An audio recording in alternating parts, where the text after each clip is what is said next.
I wanted to give a shout out to CSI Wall Panels for sending me this pack for me to try. It comes 12 in a pack.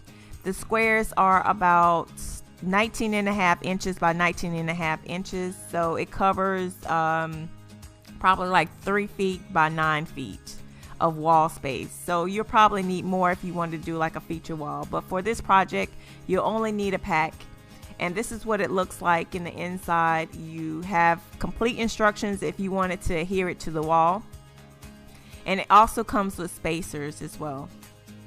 Before you start using the panels, you want to make sure it's in the room where you're going to install it for 48 hours so it can get adjusted to the environment. I chose this particular design. It's called Gap because I thought it was very interesting. But they have, if you don't like this design, they have so many more available, so make sure you check out the website. I'll put the link in the description box below so you can see exactly what I'm talking about. And I believe it comes in 2 different colors, but the one that I chose is a natural off-white color. For this project you will need a base, and I chose wood for this, so I went to Home Depot and got a thin piece of plywood. I want to say it's like half an inch, less than half an inch in thickness, and it was kind of big, so I wanted to divide it in half so I can have 2 panels on the wall. In addition to the plywood, I also purchased 4 strips of the outside corner molding. These are going to be used to conceal the sides of the plywood. So the first thing that I did was lightly sand the edges of the wood. I saw that there were some rough edges and I wanted to make sure that that was smooth. Oh, and be sure to remove all the labels as well. Next, I'm going to glue the molding to the sides of the plywood using rapid fuse wood adhesive. It sets in 30 seconds, it cures in 30 minutes, and it's a strong bond. I love it because it's quick. This is what it looks like with the molding on it. It looks so much cleaner now. I decided to stain the wood as opposed to painting it. It's totally up to you what you decide, but I use this Minwax wood finish penetrating stain in English chestnut. So you simply want to stir up your can and paint in the direction of the grain. Make sure you follow the instructions on the back of the can. I only used 1 coat. I waited about 2 minutes and then wiped the stain away with a rag. So here's what it looks like. It takes about 8 hours for the stain to dry.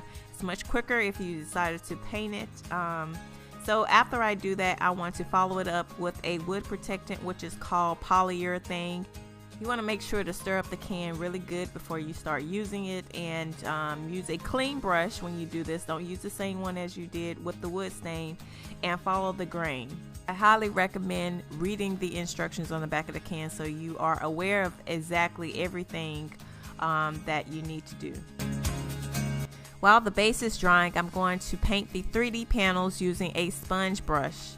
And I had some craft paint already on hand. It's an acrylic paint by Craftsmart. I'm just going to pour a little bit of the paint into my paper plate and just work off of that. You don't need a whole lot for this project. If you notice, I'm just putting paint on the tip of the brush.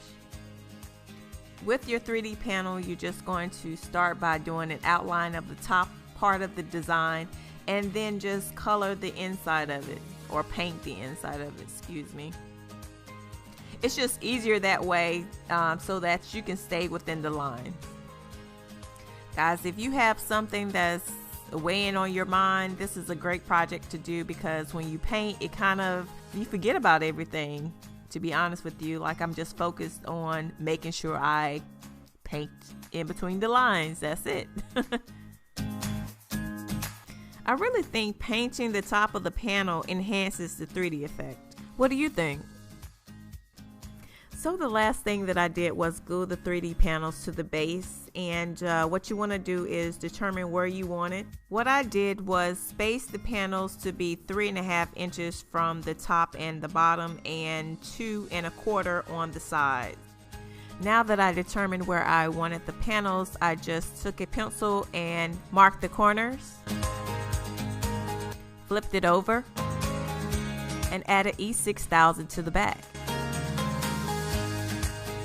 Looked it back over, waited 24 hours before the glue dried, and then hung it on the wall, and that's it, guys.